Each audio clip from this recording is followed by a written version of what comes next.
Bom, vamos aproveitar também, né, quem já está aqui na sala.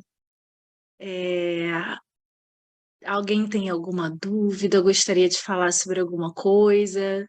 Fiquei sabendo que vocês tiveram aí uma sessão onde vocês já começaram a explorar um pouquinho o nosso desafio. Boa noite, Débora, tudo bem? Débora, tudo bem? Boa noite. Deixa eu perguntar, semana passada eu não recebi o link e eu não participei da reunião, eu assisti ela gravada pelo YouTube. Aí eu queria pedir se você pudesse me encaminhar aquele link do material. Tá, já vou pegar aqui e te encaminho. Tá bom, obrigado. Eu acho que disponibilizaram também para vocês internamente, esqueci o nome do sistema, só um instante.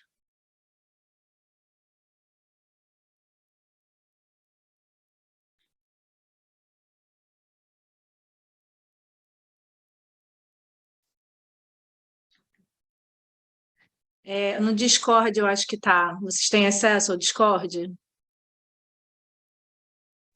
Eu não tenho, se alguém puder mandar o link.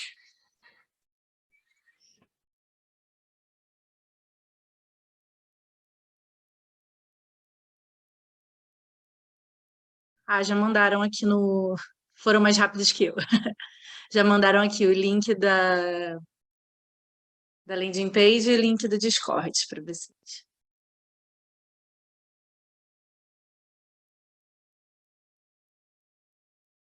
Mais alguém com alguma dúvida, alguma coisa que queira esclarecer antes da gente começar?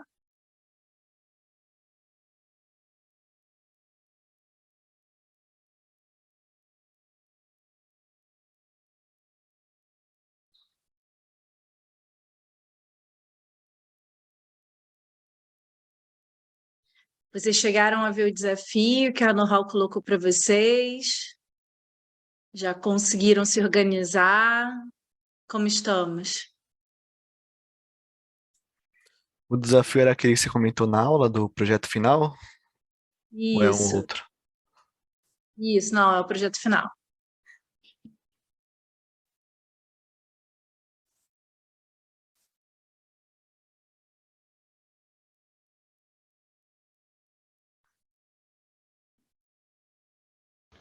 Boa noite, Débora. Boa noite.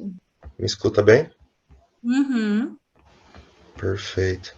Eu não consegui comparecer na primeira reunião também, mas já dei uma olhada no material. Só não consegui produzir, só não comecei a produzir nada ainda, que eu esperei para ter esse primeiro contato e talvez desenvolver um pouco mais sobre a ideia do projeto, Perfeito. A gente entender bate um um pouco papo. mais. A gente bate um papo hoje. Perfeito.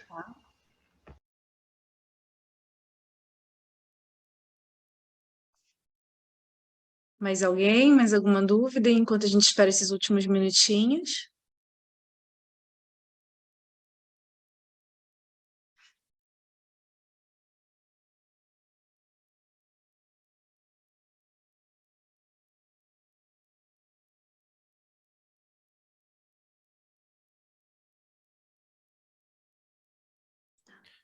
Eu tô achando que o pessoal acabou perdendo o link no meio do caminho aí, porque eu tinha recebido um link anteriormente, agora recebi esse, não sei se gerou alguma confusão. É, eu vou falar aqui no WhatsApp que eu tenho do pessoal.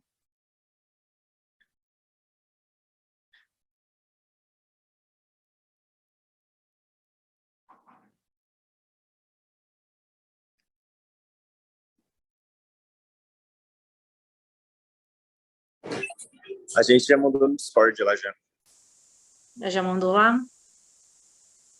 Então tá, gente, olha, vamos ver se a gente consegue aí recuperar o pessoal, mas ao mesmo tempo eu já tenho que começar, senão a gente perde muito tempo e hoje a gente não pode passar do horário, porque logo depois do nosso bate-papo vai ter um super evento também com o pessoal da o Makers Code, com a Giovana Pereira, né? Onde vocês vão fazer um bate-papo sobre transição de carreira e comunidade de tecnologia, certo? Então, eu imagino que vocês estejam ansiosos. E, então, é por conta disso também que a gente não vai atrasar aqui, para não atrasar vocês lá. tá?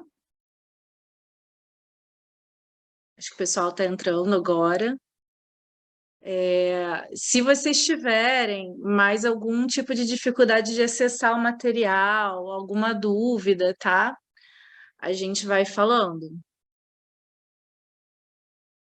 Ah, peguei semana de prova, é isso? Sim, de segunda a sexta, pelo menos na São Judas é só prova. Tem o pessoal fazendo prova agora, entendeu? Aí, por isso que não tá entrando tanta gente também. Entendi. Beleza, gente, vamos lá, então. Primeira aula, a gente falou e focou muito sobre o conceito de data science mesmo, né? Até para contextualizar um pouco vocês, naquele momento eu cheguei a perguntar, a maioria não tinha nenhum contato ainda com data science, não sabia direito do que se tratava. Não sei se é a mesma coisa para as pessoas que estão pegando agora a nossa mentoria, né? Tem alguém aí dos novos que estão pegando a primeira mentoria hoje que já conhecem alguma coisinha de data science, já tiveram contato? Oi, Sim, eu tenho contato já eu também. trabalho na área já. Ah, legal. Vocês querem contar um pouquinho sobre a experiência de vocês? É sempre bom ter essa troca. Bom, eu comecei como estagiário, né, na área de Analytics, no Legal. Hospital Albert Einstein, faz 1 ano e já fui efetivado para analista de dados, então já tenho, né, uma bagagem aí meio, né, entre aspas, grande, né, dessa área, porque eu tô todo dia lá e vendo, presenciando, fazendo as coisas, e eu não conhecia antes, né, só estudava por fora, e aí tive essa oportunidade e gosto muito. Acho que me achei aí, né, na minha carreira, achei o que eu vou fazer pro resto da vida, porque não tem nem o que falar. Super legal. E você então fica mais na parte de consumo de dado, né? Isso, Na parte de fazendo análise. dashboards, SQL, um pouco de Python, trazendo um Ah, pouco legal. das Então análises preditivas. você já entra um pouquinho na questão das queries e já programa alguma Sim, coisa sim. de modelagem, né? Então o meu foco mais é no SQL, né, 80% no SQL e Power BI. Ah, isso é uma coisa que a gente vai conversar hoje, inclusive. Mais alguém falou que também já trabalhava na área, quer contar um pouquinho sobre a experiência? Eu também, é bem semelhante ao que ele falou. Eu comecei como estagiário, fiquei 6 meses e agora estou como analista de BI. Então, lá a gente vê muito SQL, então é muita query. Também desde a montagem do Data Lake, Data Warehouse, processo de ETL, até criar dashboard. A gente também faz muito RPA com Python, né? Para aqueles robozinhos que entram na internet, coleta os dados para a gente, joga no banco. Ah, mas então você também já tem um contato maior com a parte de estrutura, arquitetura da informação, né? Então, quando entrei como estagiário, eu flutuava bastante. Então, eu vi desde a parte de engenharia de dados mesmo, então fazia um data lake, um data warehouse, todo o Mas você tem processo data de lake para tratamento. SQL? Isso, sim, a gente pega os dados e faz um data lake lá na SQL mesmo. Então, os dados brutos, da maneira que mandam para a gente. E a gente faz um processo de ETL, de tratamento desses dados, até o data warehouse, onde estão todos prontos para ser consumidos. Aí vem a criação de tabela fato-dimensão, as views, tudo lá na SQL mesmo. E aí a gente importa isso para o Power BI. E aí cria indicadores, dashboards, alguns modelos preditivos. Beleza. Isso é bem interessante, tá, gente? Porque a gente vai falar hoje sobre o que que é SQL e no SQL, tá? Para vocês se situarem no que é, onde que entra o Python nessa brincadeira toda. Hoje a gente vai falar um pouco sobre isso, tá? E é bem interessante isso que os meninos estão falando, porque é o seguinte, por mais que a gente tenda, né? Principalmente quando estuda ou quando se interessa por essa área, a gente olha toda a parte de estado da arte do data science, porque a gente já quer olhar inteligência artificial, machine learning, né? Coisa quase futurística.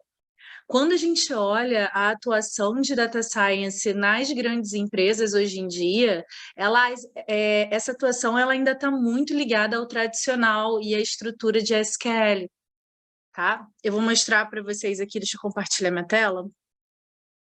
Eu vou mostrar para vocês aqui do que eu estou falando.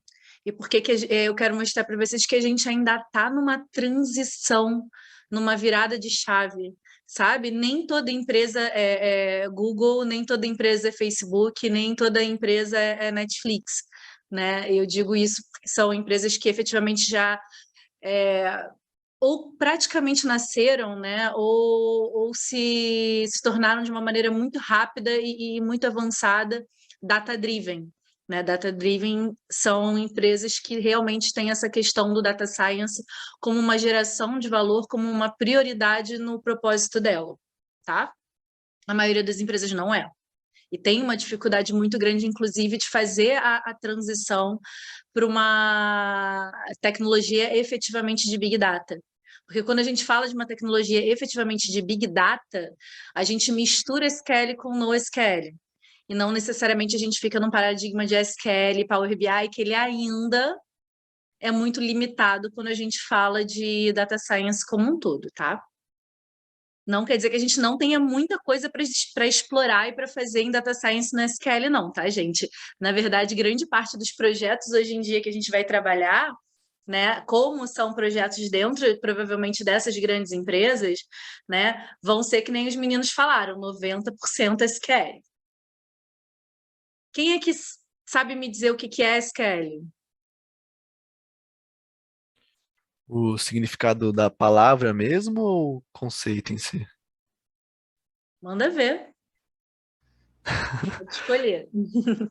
Não, eu conheço mais mesmo pela experiência mesmo de estar utilizando sempre. Então, um banco de dados estruturado, você sempre tem que ter uma chave primária, uma chave estrangeira, as tabelas são relacionadas Isso aí. tipo, A mais essa. ferramenta de banco de dados em geral, né? Assim, para tratamento dos dados, fazer o ETL ali, criação de tabelas, cruzamento, fazer as views, as flags, fazer tudo. Beleza, agora eu vou contar para vocês hoje toda essa diferença, toda essa transição que fez surgir o Big Data, e com isso, né, como a gente falou naquele primeiro módulo, fez com que a Data Science, né, efetivamente existisse como um campo de estudo, né, porque antes disso a gente tratava tudo como estatística só. Tá? Então, a gente fez uma introduçãozinha ao conceito no primeiro momento, e num segundo momento, que é o de hoje, a gente vai falar de Small Data e Big Data, e qual foi essa transição de tratar pequenos sets de dados para conseguir tratar grandes sets de dados, e voltamos falando também que a gente não larga de mão, né, os pequenos sets de dados, não. Eles vão ser bem importantes para a gente, tá? Aí, só falando um pouco de conceito com vocês, né? Dados são pedaços unitários de informação, toda entrada unitária num banco, tá? Assim que eles entram, né, no banco, eles chamam registros, e um conjunto de registros é um dataset, tá? Mas vamos lá. Aí a gente já falou muito de Big Data, eu acho que todo mundo aqui já deve ter alguma noção do que é, né? O Big Data, quando a gente começou a ter a possibilidade de processar um volume muito grande de informação, com uma variedade grande de informação, numa velocidade sem precedente, tá? E aí a gente tem o fenômeno de Big Data, tá?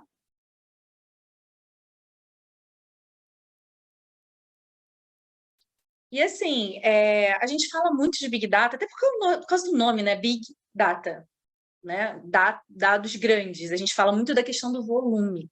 Mas para a gente, em Data Science, tá? Tão importante quanto, eu não vou falar mais, mas tão importante quanto é a questão da variedade dos dados que a gente consegue capturar. E isso é muito importante para a gente definir a diferença do paradigma SQL para o paradigma NoSQL, que é no que eu vou focar agora para explicar para vocês, tá? que antes do Big Data, o que acontecia? Eu trouxe aqui até algumas ilustrações, né? Porque sem olhar a parte extremamente técnica, eu acho que fica mais fácil pensar assim.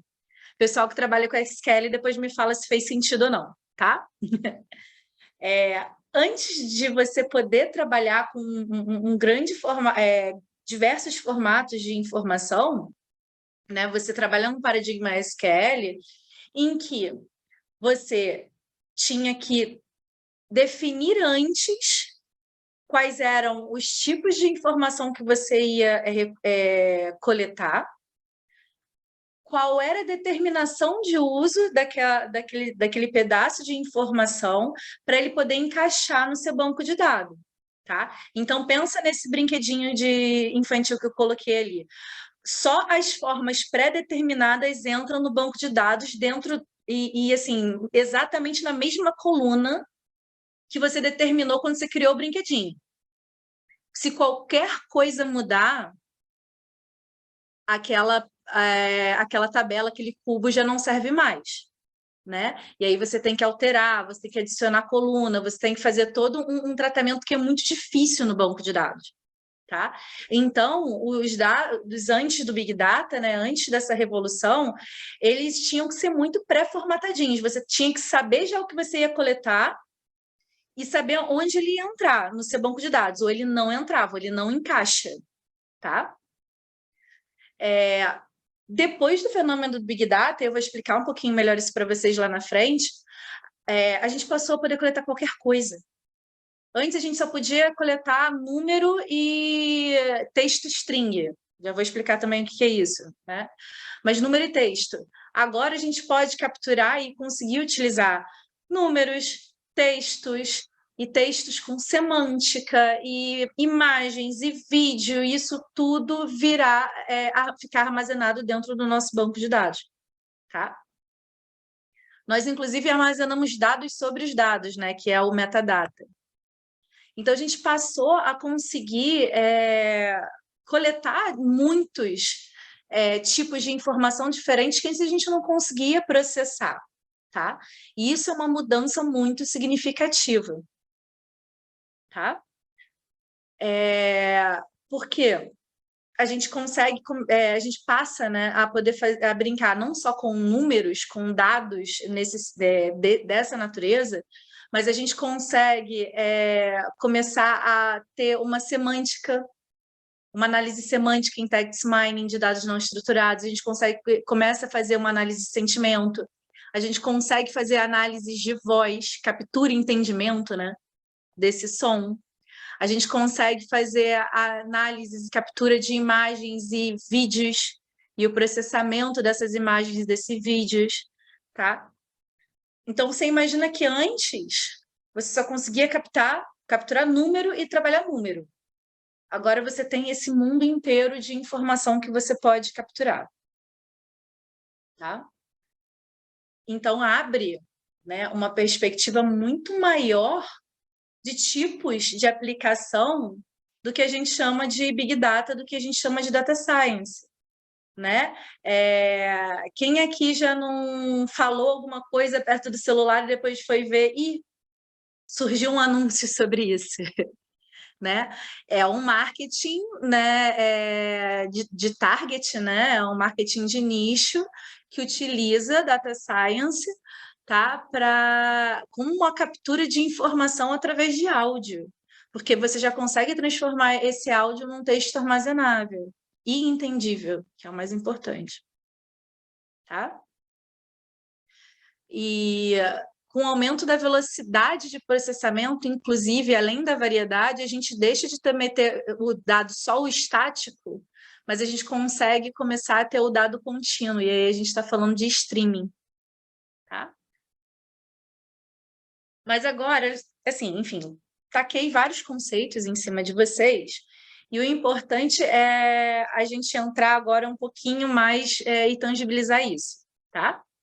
Porque a grande diferença, quando eu falo que antes a gente só conseguia encaixar dados pré-determinados, lembra daquele brinquedinho, e os dados não estruturados que a gente consegue agora, lembra da massinha de modelar? É que a gente está falando da diferença de dados estruturados e dados desestruturados, tá? Dados estruturados, gente, mesmo para quem não tem um conhecimento super técnico, vamos fazer uma proxy aqui. Pensa numa planilha de Excel, tá? Você vai montar uma planilha de Excel. Cada linha é uma entrada, cada coluna é uma qualificação daquela entrada, certo? Depois que você montou a planilha e você já tem 20 registros lá dentro, se você adicionar uma coluna a mais, não é um problema? Porque você não capturou a informação para aquela coluna dos 20 registros que você já tem. Você vai ter que preencher toda ela de alguma forma. E toda vez que você quiser alguma coisa diferente, você teria que mexer na estrutura dessa planilha, entende? E aí você teria que praticamente quase ficar refazendo e refazendo e refazendo ela, tá?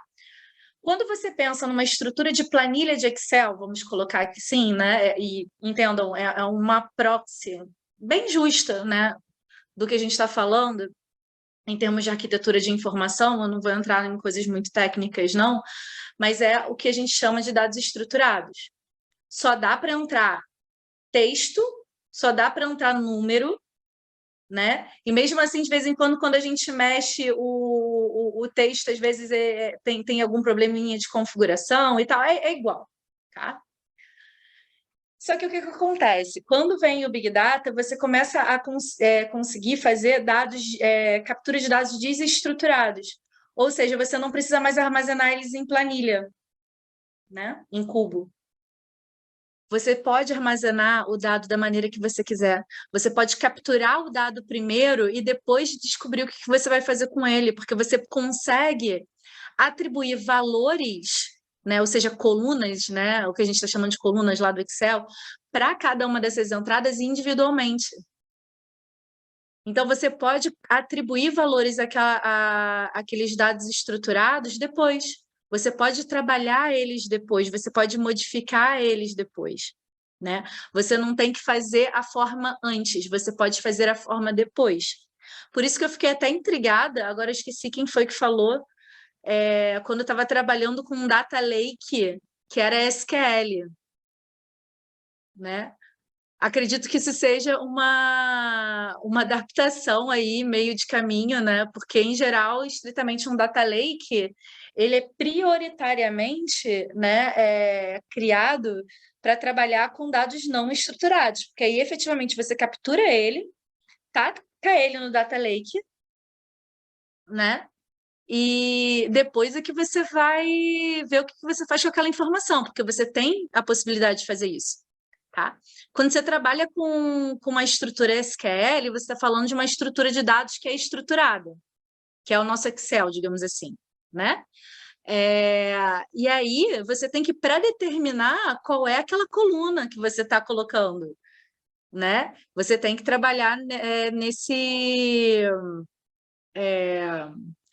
paradigma, por mais que você consiga criar tabelas relacionais, tá? Vamos lá, gente. Agora eu estou entrando num assunto bem técnico. Tem alguém perdido aí? Tem alguém voando? Conta para mim. Tá todo mundo entendendo?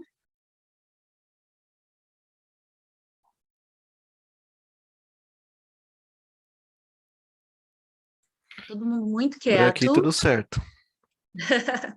Só para você que falou a questão do Data Lake no SQL, a gente, é lógico, é um pouco adaptado, né? Mas o conceito é o seguinte, a gente utiliza o Python para ler o arquivo e jogar no nosso banco.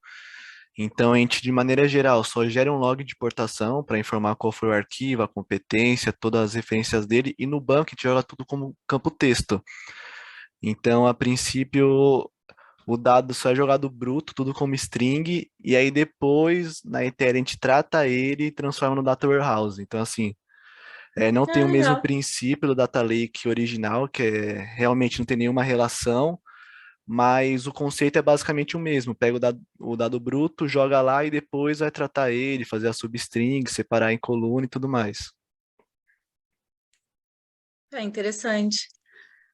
Mas vamos lá, gente. Então, assim, dados estruturados, eles são organizados em linhas e colunas, que nem eu falei, tipo planilha de Excel mesmo, tá? Dados estruturados, eles não são organizados em linhas e colunas, tá? Eles têm outros tipos de organização. Os estruturados só podem ser números, datas e textos, tá? Também muito parecido com o Excel. Vamos fazer sempre essa proxy, porque o Excel realmente é uma proxy muito legal. Porque assim, não vão ser grandes sets de dados, né? Porque tem uma limitação, mas o Excel tem a aparência de um banco de dados estruturado, sim, tá? Tirando toda a questão da fórmula, né? Porque em banco de dados a gente não trabalha a fórmula, né, no banco de dados, a gente faz a modelagem depois, tá? Mas vocês podem pensar nisso também, até porque toda a base do Power BI, né, tem por detrás uma interface que começa no Excel, tá? Mas quando a gente fala de dados desestruturado, que é esse novo paradigma, essa nova arquitetura que permite o Big Data, né, você pode armazenar qualquer tipo de informação. E esse é o tipo de captura, né? Esse é o tipo de dado que é prioritário quando a gente fala do Big Data. Tem um estudo da Gartner que estima que atualmente, tá, de todos esses dados capturados que a gente fala de Big Data, 20% é estruturado e 80% é não estruturado, tá? Então, assim, vocês podem pensar que quando eu falo que a maioria das grandes empresas ainda está num paradigma de SQL, que é o de dados estruturados, eles estão deixando de aproveitar 80% dos dados gerados hoje em dia, tá? Que é a tal da transição para digitalização, tá? Quando a gente fala da transformação para digitalização, isso passa também da transição para um paradigma onde você consegue ter uma estrutura que é desestruturada, tá? De dados desestruturados. Um ponto, né, que tem a ver, né, não, assim, tem uma questão de mudança cultural, de investimento, de adaptação de tecnologia, adaptação de legado, mudança de como você trabalha, muita coisa envolvida aí nessa dificuldade e nessa lentidão das empresas em adotar o paradigma de dados desestruturados, tá, gente? Mas, além disso, também tem uma questão da segurança de dados. Então, quando lá atrás, há muito tempo, sei lá, já tem uma década, muitas empresas estavam com muito medo de migrar para um software as a service, ou seja, pegar todos os dados da empresa que estavam num servidor interno, que não saíam de dentro da estrutura física da empresa, e jogar ele na nuvem, né? Tinham muito medo de ter o dado vazado, de ter algum problema de segurança e tal. Acabou que a transição, né, vai sendo feita e hoje em dia é muito difícil a gente trabalhar sem ter o trabalho da nuvem, né? Mas ainda assim, tem sempre uma questão de que grandes empresas são avessas a risco. E você trabalhar com dados desestruturados é um pouco mais complexo de você lidar, requer, né, habilidades, né, diferentes e é mais difícil de garantir a segurança, tá? Então, isso é um dos motivos que leva a essa lentidão das empresas a adaptarem a esse novo paradigma, tá? Então, aqui para mostrar para vocês, né? Quando a gente fala dessa expansão de Big Data, a gente está falando de dados estruturados, basicamente. Quer dizer que a gente vai deixar de lado os 20% dos dados estruturados?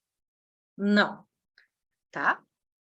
Toda arquitetura de informação que lida com dados desestruturados, ela pode lidar com dados estruturados também, tá? Então, você consegue ter uma arquitetura de informação que trabalha hibridamente com os dois tipos de dados, ok? Só que, se você tem uma estrutura de dados estruturados, você não consegue colocar o desestruturado, tá? E aí, a gente chega no SQL e no SQL. Posso Que tirar por uma enquanto dúvida? pode, manda ver. Eu chamo João Paulo. Eu trabalho com desenvolvimento de games, né? Eu queria só Legal. entender, por exemplo, numa empresa de qualquer desenvolvimento de software, assim, quando a gente Tá. começa, vamos supor, programar ali, criar os scripts e criar essa comunicação, qualquer script pode ser de qualquer tipo, né? Isso seria um exemplo de dados desestruturados que a gente trabalha dentro dessa empresa? Ou não? Você está falando mais sobre dados que a gente consegue pegar e analisar, assim, não que a gente está Sim. criando. Quando a gente fala de data science, tá? Vamos lá. Tem Uhum. N coisas que vocês podem fazer com Python e scripts que vocês podem fazer, né? Por exemplo, para desenvolver um game, Uhum. tá? Sim, Que é programação. sim, Engenharia de programação, enfim. Quando a gente fala de data science, tá? A gente está estritamente falando do tipo de programação onde você consegue taguear dados. Então, por exemplo, se dentro do seu game você tem scripts para taguear informações sobre o teu gamer, né? Teu sobre usuário. computador. Se você consegue capturar informações sobre às vezes a jornada de um personagem, né? E o desempenho de determinados gamers e por aí vai. Aí a gente e você pega essas informações e estrutura num banco de dados, aí você está falando de data science. Entendi. Mas se você está falando só do design, se você está falando da jornada do jogo e o desenvolvimento disso tudo, não necessariamente você está falando de data science, tá? Entendi. Uhum. Legal. Obrigado. Ficou claro? Ficou? Aham. Obrigado. Beleza, porque assim, quando a gente fala de data science, né, vamos voltar lá até para a primeira sessão. A gente não está falando de programação. A gente está falando da ciência que usa essa captura gigantesca de dado para fazer algum tratamento estatístico, para modelar, e aí você conseguir fazer alguma análise depois. Entendi. Já está de mão levantada. Diga para mim. Débora, só para ver se eu entendi certinho, Aham. e se meu raciocínio está certo. O Big Data está sendo controlado pelas maiores empresas de nuvem? Isso é uma inferência interessante. Eu acredito que pode-se dizer que sim, né?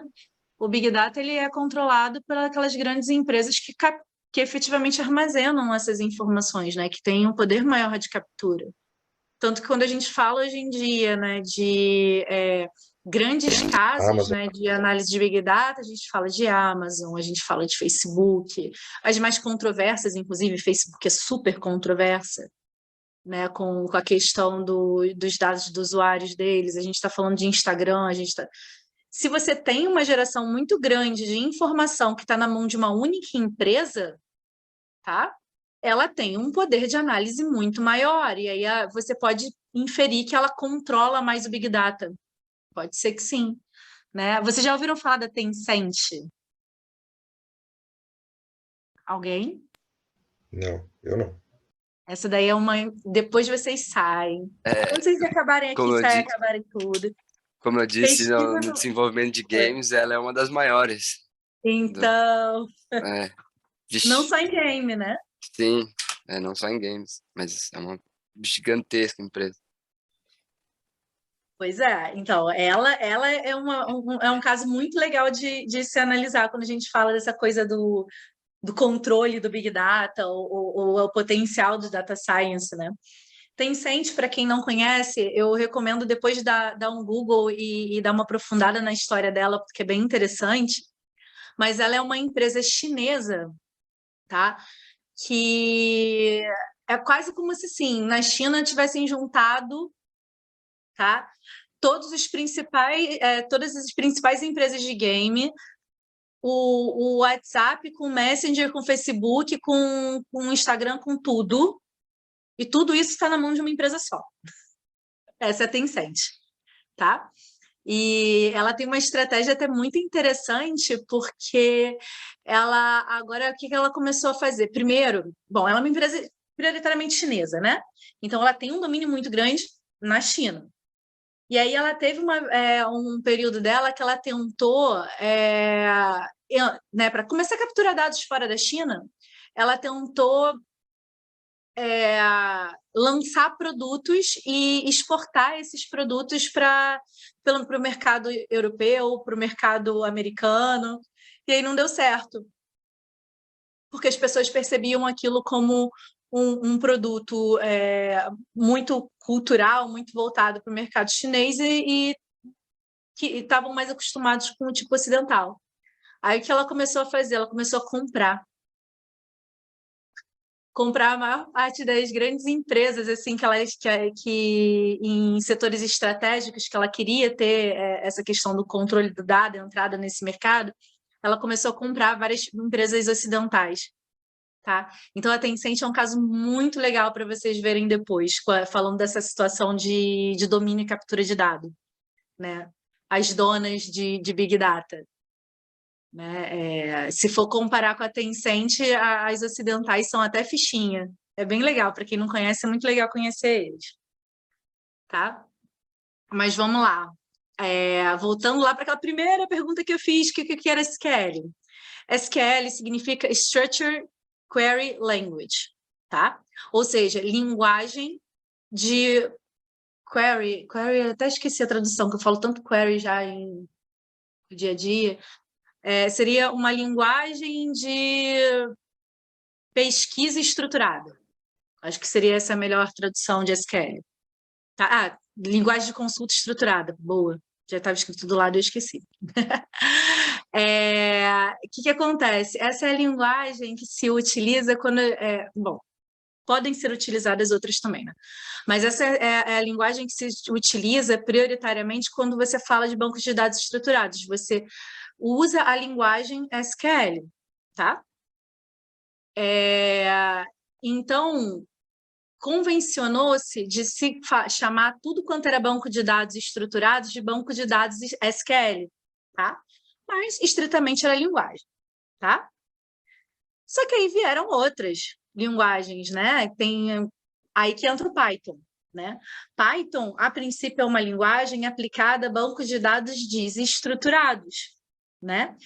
E aí, enfim, tem Python e tem várias outras, tá?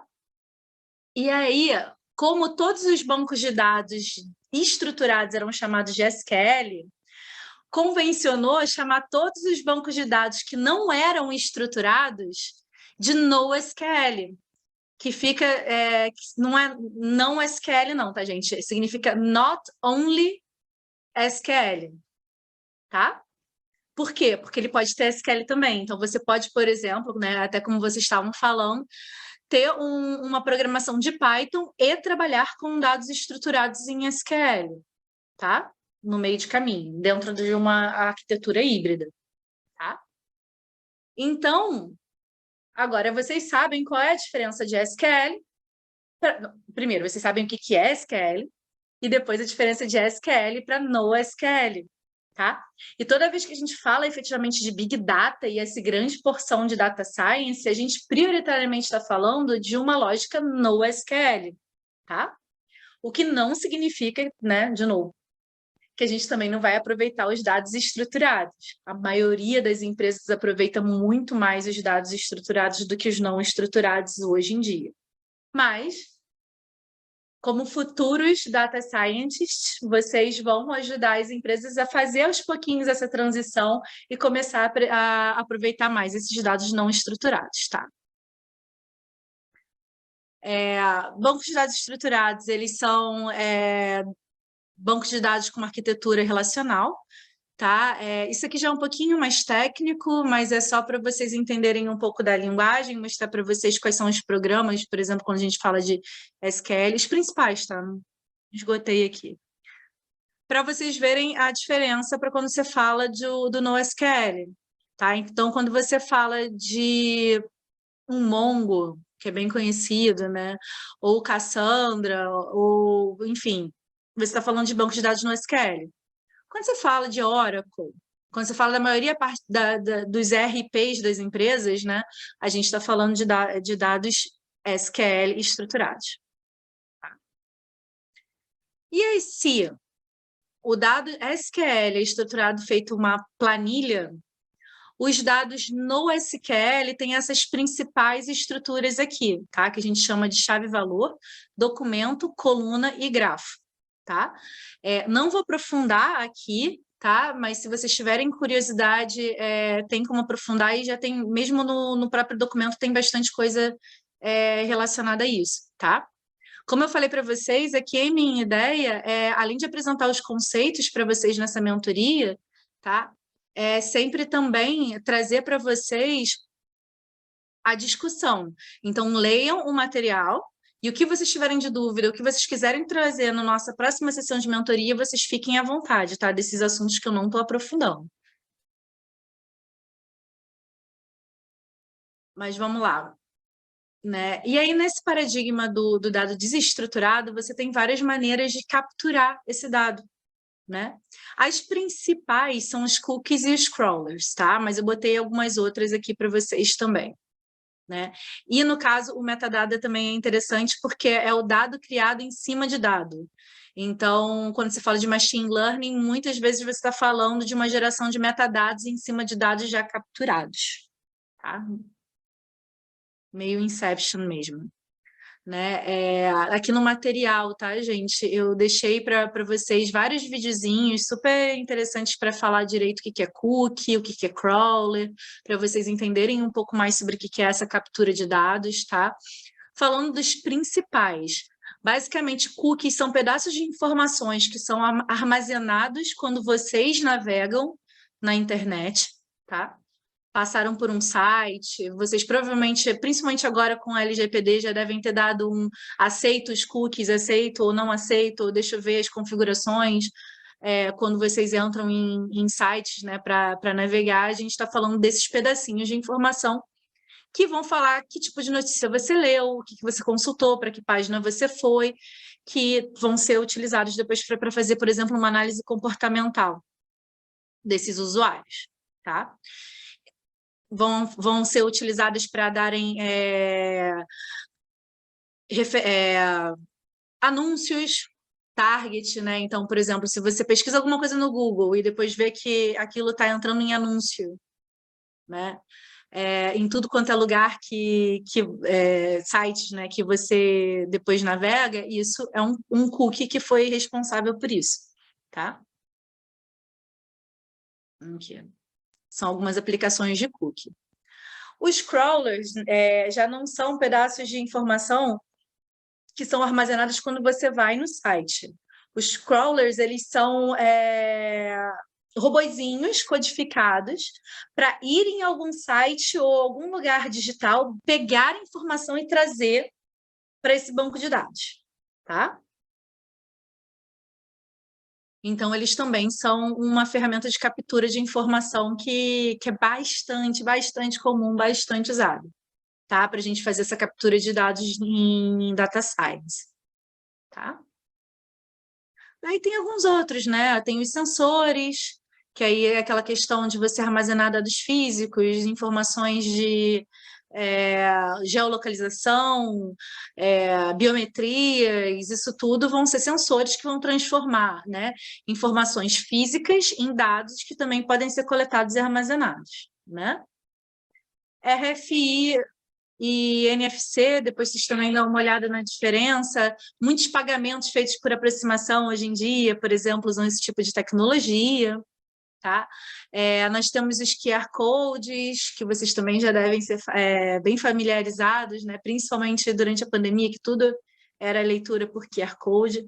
E, assim, não só você tem o acesso àquela informação, né? Por exemplo, abrir um cardápio num restaurante, mas também é capturado que você acessou aquele QR Code, que você navegou ali. Então, também tem captura de informação, tá? Captura de voz, Alexa, Siri e por aí vai. Tá? Leitura de imagem, seja pela própria imagem, que ainda é uma tecnologia que está sendo desenvolvida, né?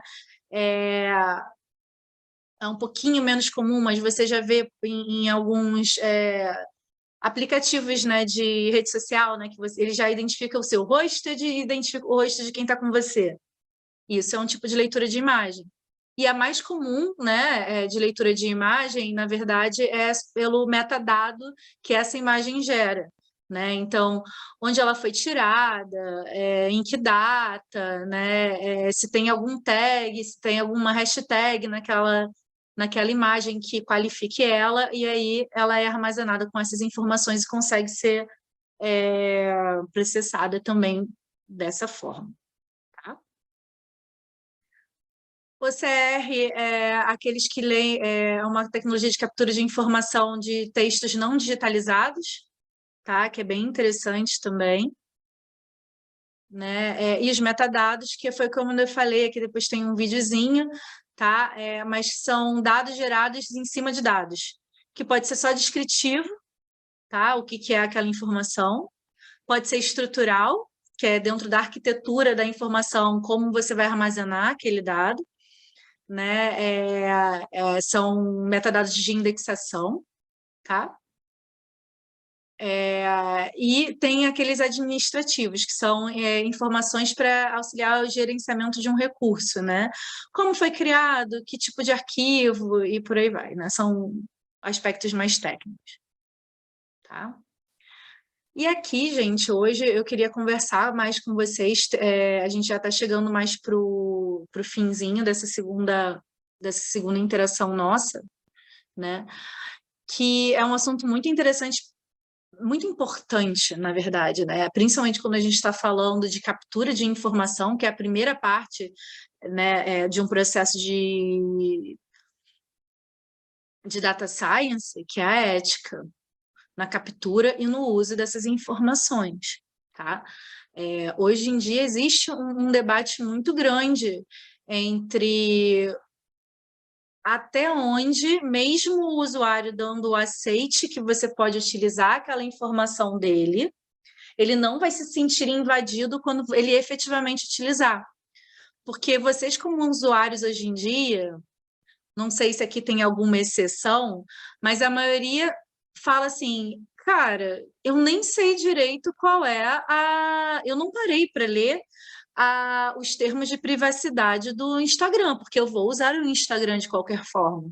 Então, eu só dou ok e sigo a vida, não sei nem o que está ali, né? Mas aí depois acontece alguma questão de uso ali que você considera antiético e irresponsável, mas estava no termo, né? Então, por exemplo, todas as fotos que você posta no Instagram não são suas, passam a ser do Instagram, inclusive, né?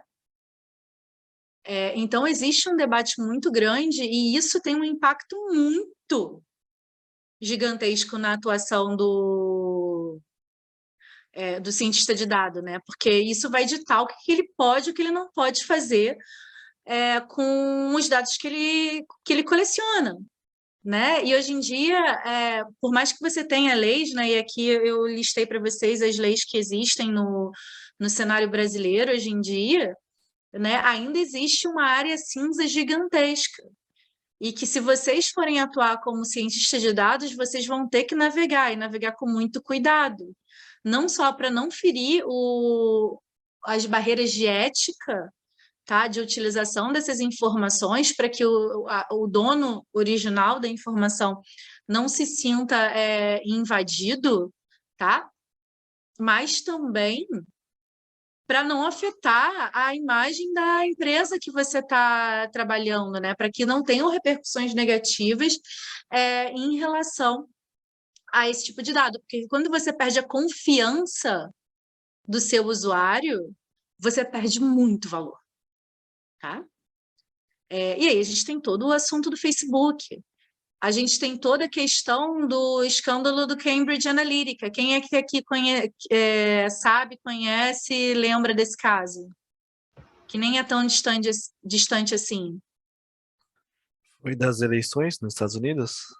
Foi. Quem mais sabe? Ou a maioria nunca ouviu falar? Tem um documentário, se não me Netflix, engano, né? na Netflix, isso. É. Bem legal. É bem interessante. É bem interessante, porque, assim, na verdade, o que incomodou não foi necessariamente a captura de dado, mas o uso do dado. Porque a captura de dado, da mesma forma que foi feita pelo Cambridge Analytica, é feito para fazer marketing de target, né, no Facebook até hoje. Só que a utilização daquilo para manipulação em massa é que foi o que fez com que isso tenha sido um escândalo, né? Porque, gente, enfim, eu não sei, não necessariamente vocês, mas talvez sobrinhos mais novos, filhos ou primos mais novos, enfim, adoram fazer aqueles testezinhos. Toda vez que vocês estão fazendo aqueles testezinhos que você aceita lá, os termos dos testezinhos ou até avó, tia, né? Porque às vezes também não sabe não tem muito conhecimento da área. Você está permitindo que aqueles dados comportamentais seus sejam utilizados, tá? Então, assim, são coisas muito importantes da gente avaliar e discutir, tá? Eu acho que isso seria bem importante. A próxima mentoria nossa, tá? Eu vou até pegar o gancho disso daí e a gente vai falar muito sobre gestão de projetos na próxima, tá? Mas eu queria muito que vocês refletissem, se vocês tiverem tempo, dá uma olhada nesse documentário do Cambridge Analytica, dá uma olhada no Dilema das Redes, que é outro documentário legal, para a gente poder discutir na nossa próxima mentoria, tá? E aí, fora isso, eu só queria fechar aqui com vocês falando de Small Data, porque não é porque a gente tem acesso a Big Data e Big Data é a grande revolução que a gente vai deixar de usar as informações menores. E hoje em dia elas podem até fazer uma grande diferença quando a gente fala de ajuste de modelo de Big Data. Quando a gente começa a fazer cheques de realidade, ver se o algoritmo está funcionando de uma maneira adequada, né? Ver se a gente capturou as variáveis que a gente deveria capturar para fazer aquele tipo de análise de uma forma adequada, às vezes a resposta não está no Big Data, às vezes a resposta está no Small Data, tá? E aqui eu deixei para vocês também alguns videozinhos falando um pouco disso. Fora que vamos também lembrar que as grandes empresas hoje em dia não necessariamente vão querer usar ou deveriam usar, né, Big Data para tudo. Você não deixa de ser cientista de dados se você está utilizando Small Data. Você não deixa de ser cientista de dados se você está utilizando dado estruturado mais do que dado desestruturado. Se você consegue transformar quantidades razoáveis de dados, tá, em insights para sua empresa e você tem a habilidade de escolher de forma adequada que tipo de informação você vai utilizar, você é um cientista de dados, tá? E o que eu estou falando aqui é até algo um pouco, talvez um pouquinho polêmico, um pouco revolucionário, nem todo mundo pensa dessa forma. Por quê? Porque quando você fala de cientista de dados, como eu falei, o termo nasceu no Big Data. Então, tem muita gente hoje em dia que tem dificuldade de separar uma coisa da outra, tá? Mas cada vez mais a gente vê que você precisa utilizar o Small Data ou dados estruturados, às vezes, e essa escolha é consciente e essa escolha traz insight, essa escolha traz valor, e não é por conta disso que você vai deixar de ser um cientista de dados, tá? Então, assim, quando você não consegue utilizar, né, a empresa, não você como cientista de dados, mas a empresa que você está, o entorno que você está, ainda não aproveita nem as informações que ela tem, para que você vai enterrar ela com muito dado desestruturado se ela não consegue utilizar nem o que ela tem? Você vai começar pelo Small Data, você vai começar pelo dado estruturado. Tá? Quando você não sabe direito o que você vai fazer ainda, você vai fazer o Small Data, você vai fazer uma coisa um pouco mais em profundidade, com dados qualitativos que demoram um pouco mais para analisar, que não tem um tratamento estatístico tão grande assim, para você ter algumas pistas para depois você explodir isso para Big Data, né? E às vezes o que você quer não tem em Big Data, né? Você só tem pequenas fontes de informação porque é uma coisa muito específica. Imagina assim, eu preciso ter uma ideia de alguma tecnologia, mas tem 4 pessoas no mundo que sabem dessa tecnologia. Como é que você vai falar que você vai usar Big Data? Você vai falar com essas 4 pessoas, entende? A solução é outra, pode ser um pedaço do teu projeto, né? Não precisa necessariamente ser o projeto inteiro. Você pode ter pedaços de Small Data com pedaços de Big Data, tá? E outras vezes não justifica, porque projetos de Big Data são grandes, são caros, são pesados, principalmente para estruturar no início, depois ele fica até mais tranquilo de rodar, tá? Às vezes projetos mais simples, eles sanam aquela necessidade que você tem, e aí você não vai fazer a sua empresa perder recursos, né? Você vai usar o Big Data quando efetivamente você precisar do Big Data, e você sabe que vai ter uma continuidade na utilização daquela informação. Porque se não vai ter uma continuidade da utilização daquela informação, né? Às vezes não justifica financeiramente você fazer toda uma estrutura de Big Data, de coleta, de crawler, de banco de dados e tudo para conseguir fazer aquilo, tá? Então, uma tecnologia não exclui a outra, tá? Aqui eu também trouxe essa palestra do TED, é muito legal, não deixem de assistir, tá? E como sempre, terminando aqui a conversa com vocês, deixo alguns livros de referência, tá? Para vocês lerem depois, e também algumas sugestões de filmes para vocês se distraírem dentro dos temas que a gente está falando, tá? Então, trouxe aqui o Moneyball, que é muito legal, também fala de estatística, o Dilema das Redes, que a gente até já mencionou, e o Círculo, tá? E aí, gente, nesses minutinhos finais, antes de eu liberar vocês aí pro próximo, Jair, conta para mim. Eu tô com uma dúvida. A Fala. gente tem os bancos de dados estruturados SQL e não estruturados no SQL.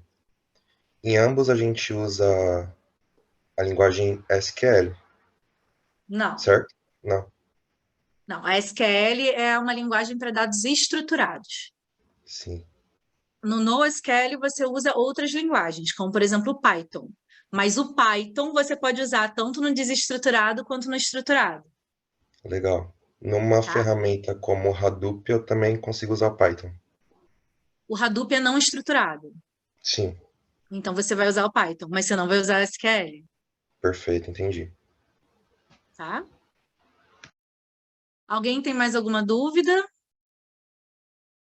Entenderam essa diferença, gente? Porque isso para data science, por mais que a gente, né, essa é uma parte técnica que esses conceitos são importantes vocês entenderem quando a gente fala de data science, para vocês entenderem o que mudou, né? Para vocês entenderem o que expandiu e o que tem de diferente, inclusive onde que entra o Python, né?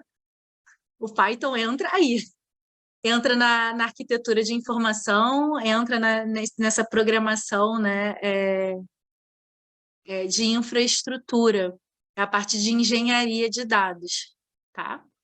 Aí que entra o Python, porque ele é uma linguagem que lida com dados desestruturados.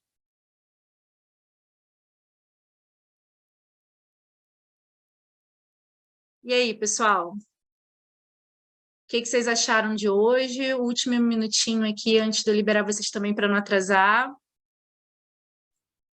Eu só fiquei curioso quando você citou que utilizar o machine learning com dados não estruturados, né, no NoSQL, porque lá, pelo menos onde a gente trabalha, a maior dificuldade é estruturar esses dados para criar modelos preditivos, então saber a correlação entre as variáveis e tudo mais. Eu fico imaginando se assim no SQL, com a tabela já conversando bonitinha, já é difícil, imagina no NoSQL, que os dados não são estruturados. Não, gente, mas olha só, os dados não são estruturados, não quer dizer que eles são bagunçados, não, tá? É só porque eles não precisam ter estrutura fixa, ok? No Eu acho. SQL você precisa fixar a estrutura, né? Uhum. Criar as bases relacionais, mas você tem aquela questão, né, da estrutura física. A partir do momento que você montou uma tabela, ela fixa naquele formato de tabela, né? Se você quiser criar uma nova, você tem que criar uma nova tabela e criar o relacional daquela tabela, e por aí vai, certo? No banco desestruturado, não quer dizer bagunçado, você só não precisa fazer isso. Você pode armazenar os dados e depois juntar eles da maneira que você quiser, no momento que você quiser. Tá? Mas não quer dizer que eles estejam bagunçados, não. Eles entram com uma certa organização e qualificação que você consegue buscar eles quando você quiser e precisar dele. Tá? Ah, sim, entendi agora. Eu tinha pegado outro conceito, tava achando que era mesmo, tipo, só jogava os dados lá e depois queria estruturar eles, mas agora acho que eu entendi como funciona. Você vai criar vamos lá, você vai criar o armazenamento dele lá. Quando ele for armazenado, tá? Ele vai ter o lugarzinho dele. Vai ser como se fosse um endereço dele. E você vai ter ele com aquele endereço e todos os metadados relacionados a ele, certo? E aí, quando você precisar assim, eu preciso chamar todos os dados do cliente tal sobre livros XPTO, sei lá, pensa na Amazon, tá? Ele vai conseguir listar todos aqueles endereçozinhos e trazer para você, todos eles. E aí você organiza da maneira que você quer, por aquele valor que você precisa para aquela query. Entende? Então, internamente, ele ainda tem meio que uma chave primária na sua estrutura. Então, ele sabe meio Tem. que segmentar qual dado é qual e tudo mais. Tem, mas é como se fosse assim, não é mais como se fosse uma tabela. É como se você armazenasse todos os dados com um endereço, e esse endereço, ele, ao invés de ser rua, CEP, nananã, que nem é o nosso físico, ele vai ter várias informações sobre o que é aquele dado, né? Então, aquele dado foi uma imagem com hashtag tal, com um metadado tal, que está naquele registro X, sabe? E aí, toda vez que você precisar daquele tipo de imagem, ou você quer puxar assim, eu quero trabalhar para modelar estaticamente todas as imagens que tem esse hashtag aqui. Aí você vai buscar todas as imagens que tem aquele hashtag e você vai conseguir formar sua estrutura para modelar, entende? Entendi, agora entendi. Tá? É meio que assim, você sai da linha e coluna e você vai para o endereço. E aí, endereço pode estar em qualquer lugar. Eu acho que é a maneira mais simples de explicar a estrutura seria pensar isso, né? Pensar que aí, agora, ao invés de linha e coluna e caixinha, você tem endereço. O endereço pode estar em vários lugares e de várias maneiras diferentes, com várias informações diferentes. E aí você só vai buscando. Toda vez que você chamar um determinado tipo de informação, vem todos os dados que tem aquele tipo de informação para você, e aí você modela da maneira que você quiser. Não, perfeito, agora eu entendi. Mas é que o termo técnico é estruturado e desestruturado mesmo, tá? Mas não quer dizer bagunçado. Débora, Oi. só Vou ter uma que última liberar vocês, associação né? que talvez faça sentido. Aham. A linguagem desestruturada Big Data seria como usar o computador por meio do terminal e a estruturada por meio do front-end. Por exemplo, para você achar uma pasta pelo terminal, você busca o diretório sabendo o que você procura. Então você não vai Aham. no desenho da pastinha ali, como se fosse um Excel que está escrito pasta. Você escreve a query o caminho, Uhum. de certa forma. É, é tipo isso, mas é porque o dado estruturado ele é bem caixinha mesmo, sabe? Uma Sim, sim, é vez a uma caixinha analogia, formada, só. você não consegue mais mexer na caixinha, sabe? Sim. Deu para entender, gente? Essa provavelmente vai ser a parte mais técnica que a gente vai abordar aqui nesse bootcamp.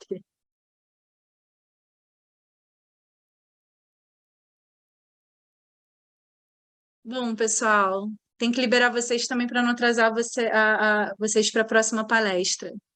Mas vocês têm aí, já foi divulgado o meu LinkedIn, se quiserem me mandar mensagem por lá, tá? Até às vezes, né, para dizer o que vocês estão achando do bootcamp, ou para tirar mais alguma dúvida, fiquem à vontade. E a gente se vê na nossa próxima mentoria. Tá ótimo, obrigado. Tá muito bom. Boa noite, Débora. Obrigado aí pela aula, Boa viu? noite, Obrigado, pessoal. Débora. Boa noite. Obrigado, Débora. Tchau, tchau.